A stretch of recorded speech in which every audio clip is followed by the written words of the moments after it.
పరిశుద్ధమైన ప్రభువాక్యములు బోధించినది ఎక్కడ దొరకని ఆనందం పంచే జీవనది.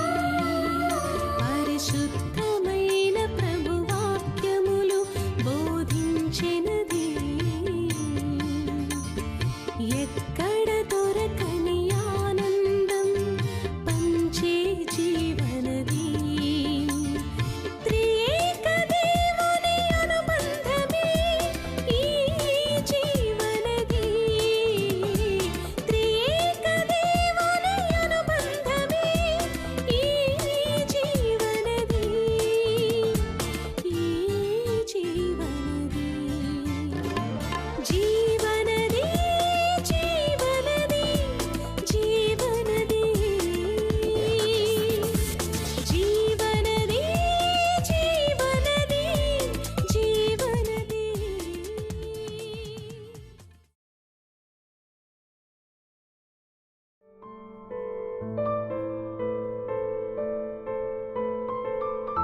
కొని ఈ గమ్స్ అమ్మేటువంటి వాళ్ళు చెప్తారు, విరిగిన హృదయాన్ని తప్ప మిగిలిన అన్నిటినీ అతికిస్తారంట.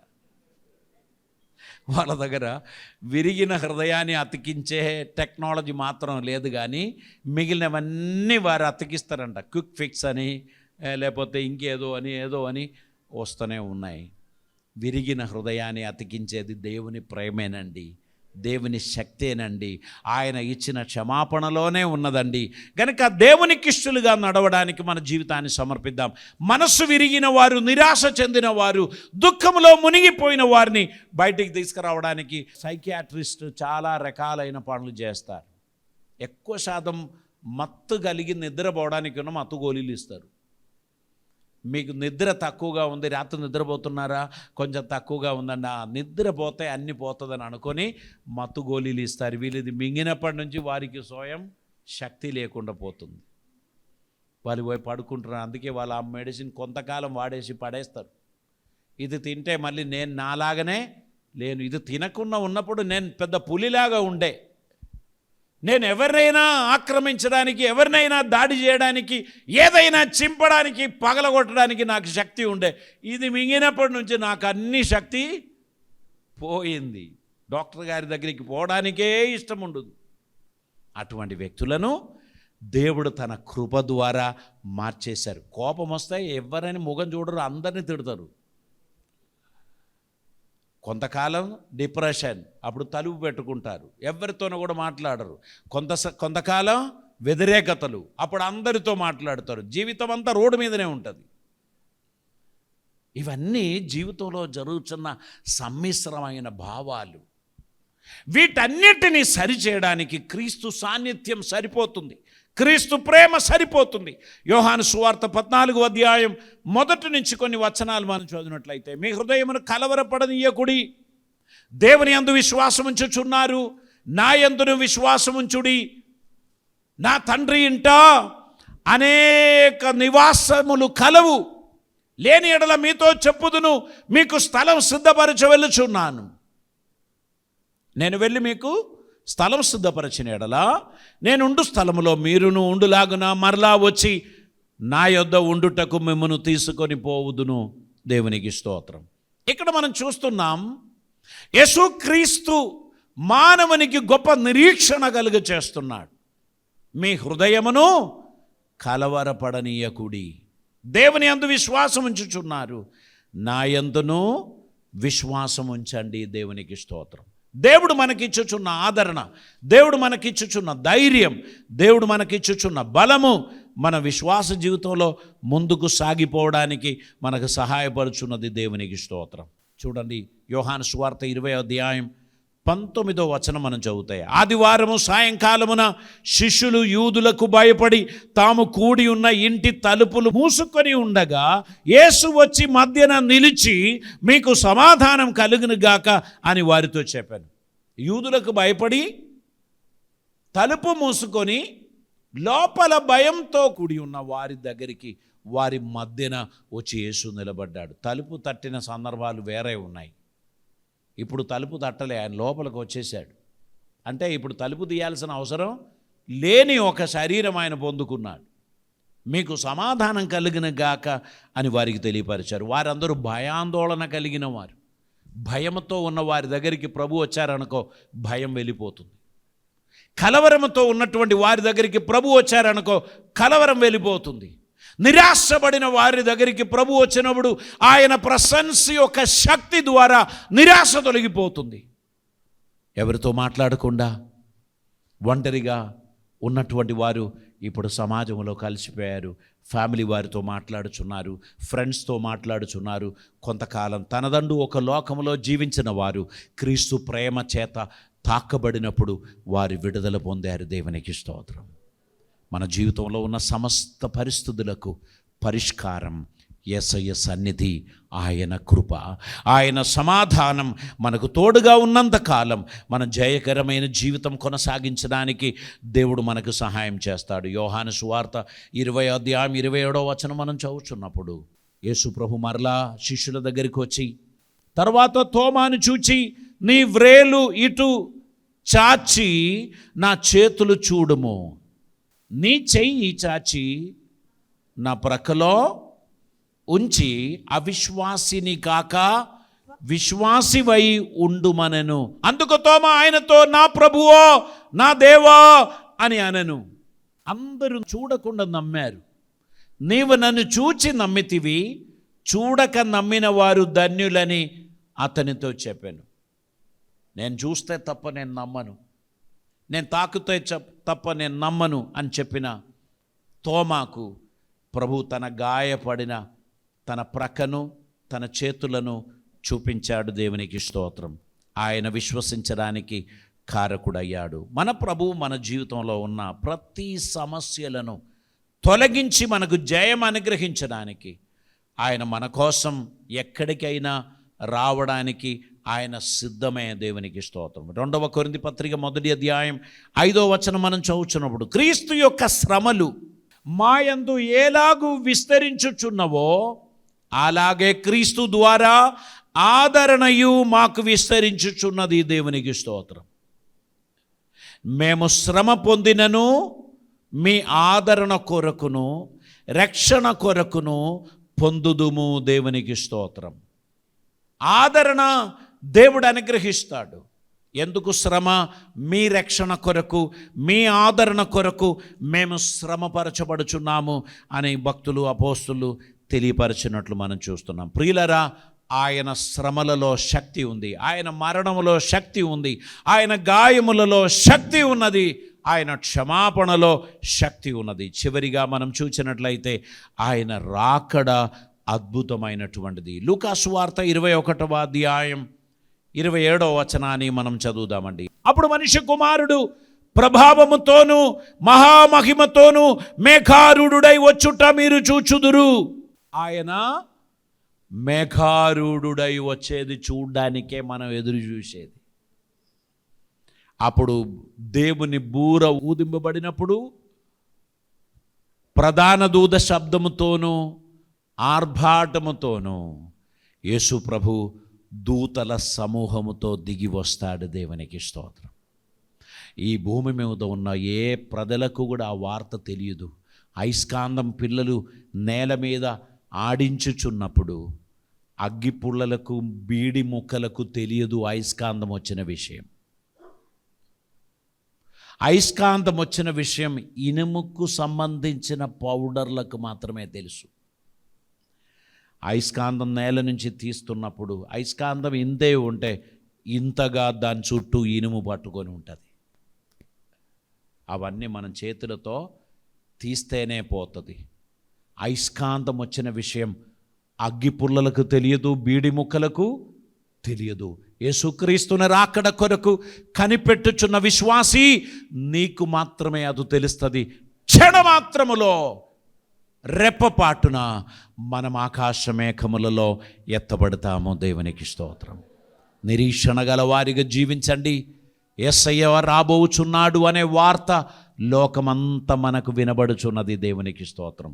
ఆర్టిఫిషియల్ ఇంటెలిజెన్స్ అనేది ఒకటి ఈ గత కొన్ని సంవత్సరాలలో ప్రబలమైంది.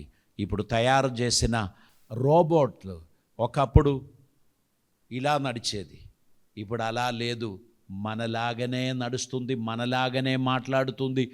గుర్తుపట్టడం కూడా కష్టం.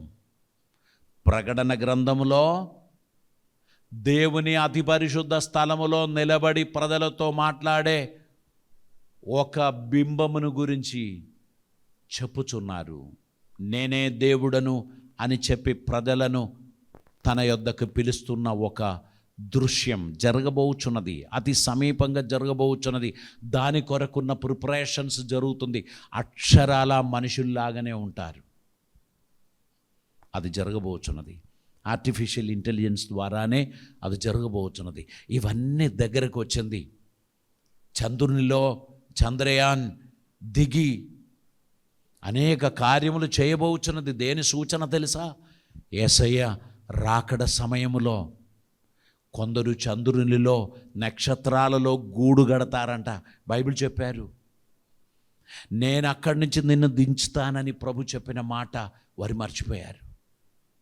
నక్షత్రాలలో పోయి జీవించాలి. ఈ భూలోకం నశించిపోతుంది. ఇది జీవితానికి సరిపోయినది కాదు. మనం అక్కడ గూడు గడదాం, అక్కడ అపార్ట్మెంట్ కడదాం, అక్కడ ఉంటాము అని అనుకొని శాస్త్రవేత్తలు అక్కడ వెళ్ళి నివసించడానికి ఉన్న ఏర్పాట్లు చేస్తున్నారు.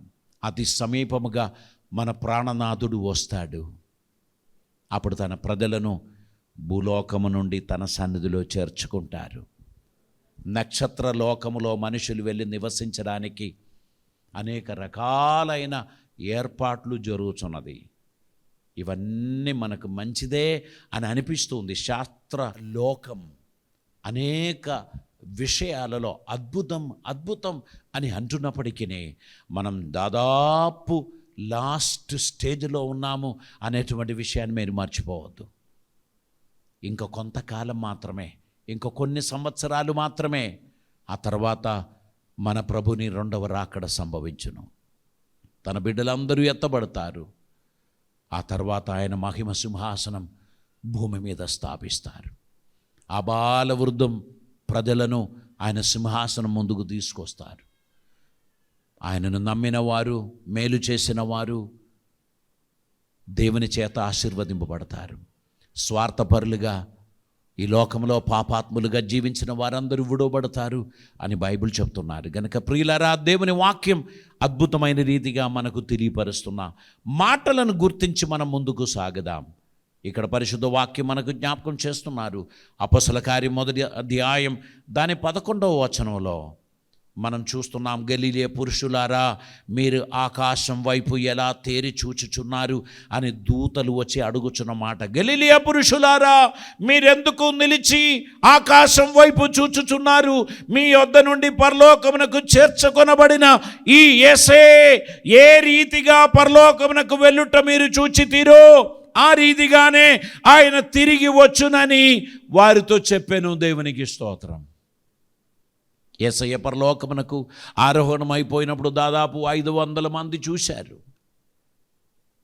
కానీ ఆయన ఎలా వెళ్ళింది చూశారో అలాగనే ఆయన తిరిగి రాబోచున్నాడు తన ప్రజలందరినీ చేర్చుకోవడానికి. ఆయనకు ముఖపక్షం లేదు, పక్షపాతం లేదు, ఆయనకు కులభేదం లేదు, ఆయనకు భాషాభేదం లేదు. ఆయన రక్తములో కడుగబడిన వారందరినీ, తన నామమును పేరు పెట్టబడిన వారిని, తన కోసం ప్రత్యేకింపబడిన వారందరినీ ఆయన సన్నిధిలో చేర్చుకుంటున్నప్పుడు, మిత్రమా, నీవు కూడా విడవబడిపోకూడదని, నీవు కూడా తృణీకరింపబడిపోకూడదని, ఆయన సన్నిధిలో ఉండాలని నేను కోరుచున్నాను. నేను మిమ్మల్ని ప్రోత్సహిస్తున్నాను. దేవుని రాకడ కొరకు సిద్ధపడదామండి.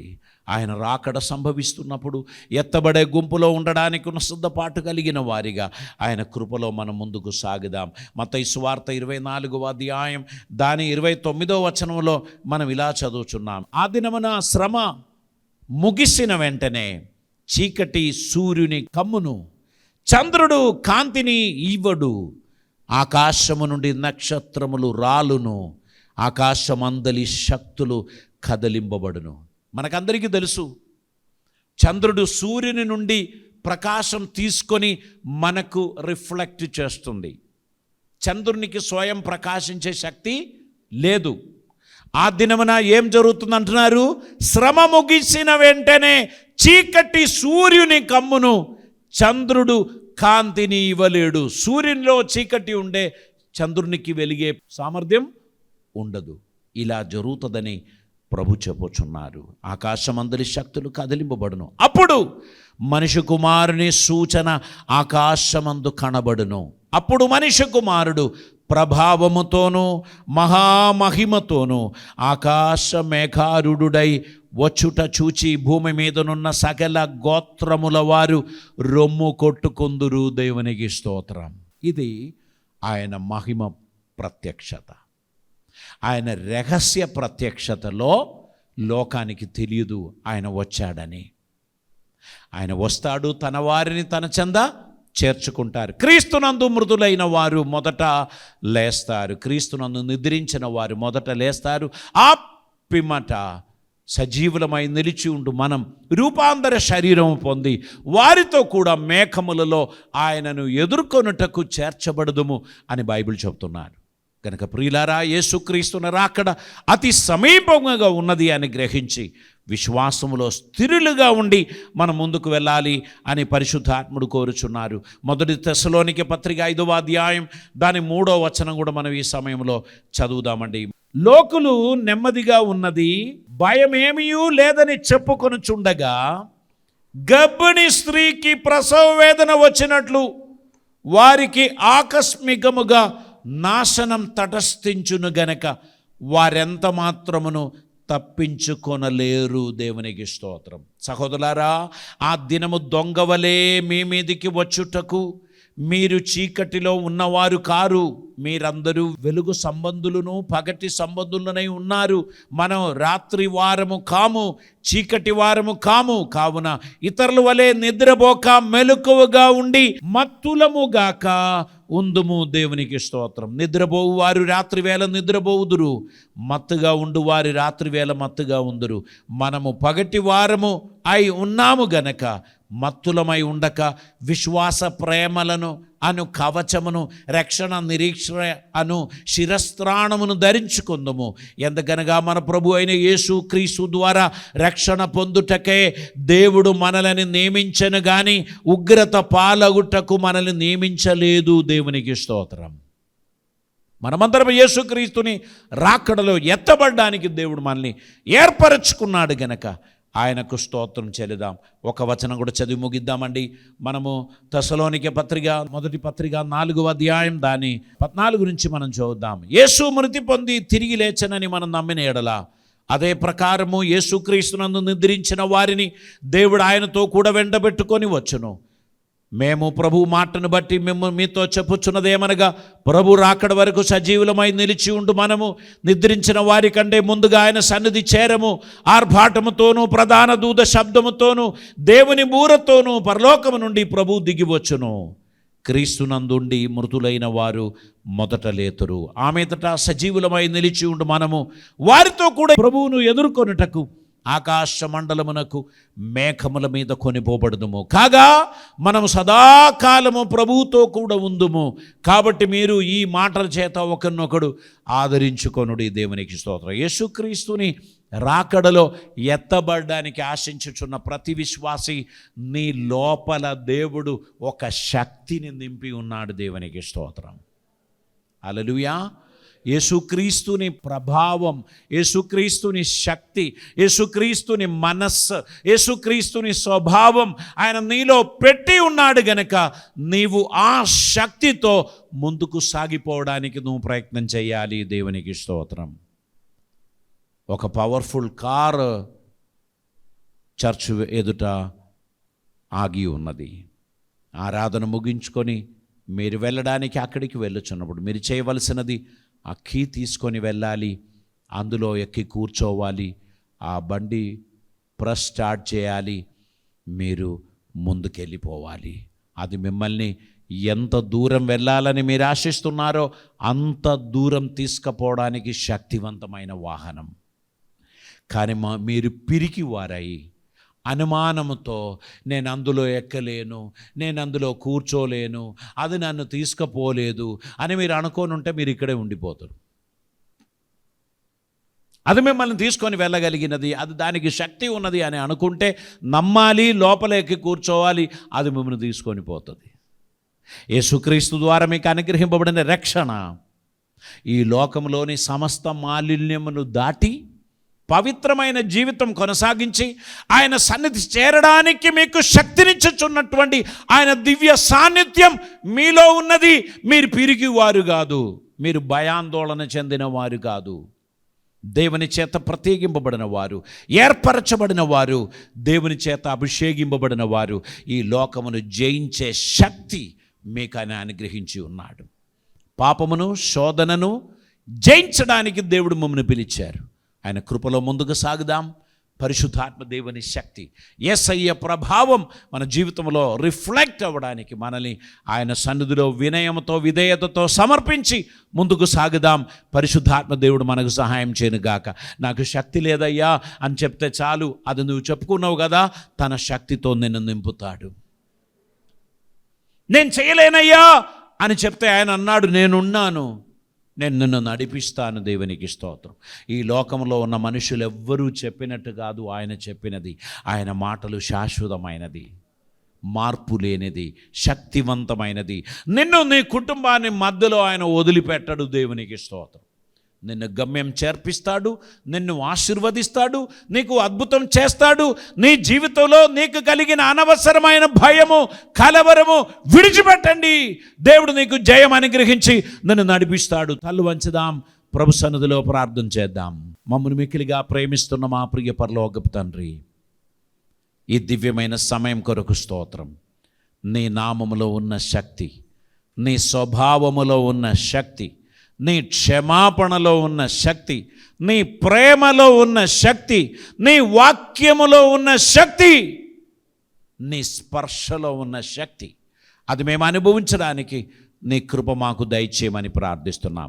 ఈ ప్రియ బిడ్డలందరినీ నీ కృపలతో నింపమని, అద్భుతములు వారి జీవితంలో జరిగించమని, నీకు ప్రియమైన బిడ్డలుగా వారిని మీరు వాడుకొనమని, మీ సన్నిధానంలో నమ్మకమైన బిడ్డలుగా నిన్ను సేవించే ధన్యత వారికి దయచేయమని, ఈ స్థలమును విడిచిపెట్టి వారు వెళ్ళుచుండగా నేను ఒంటరిగా లేను, యేసయ్య శక్తి నాలో ఉన్నది, యేసయ్య నాతో ఉన్నాడు అనే విశ్వాసంతో వెళ్ళి జయ జీవితం కొనసాగించడానికి తగిన శక్తిని, సామర్థ్యమును వారికి అనుగ్రహించి నీ కృపలో భద్రపరచుమని, అద్భుత కార్యములు జరిగించుమని యేసయ్య పవిత్ర నామమున అడిగి ప్రార్థిస్తూ ఉంటున్నాం పరమ తండ్రి.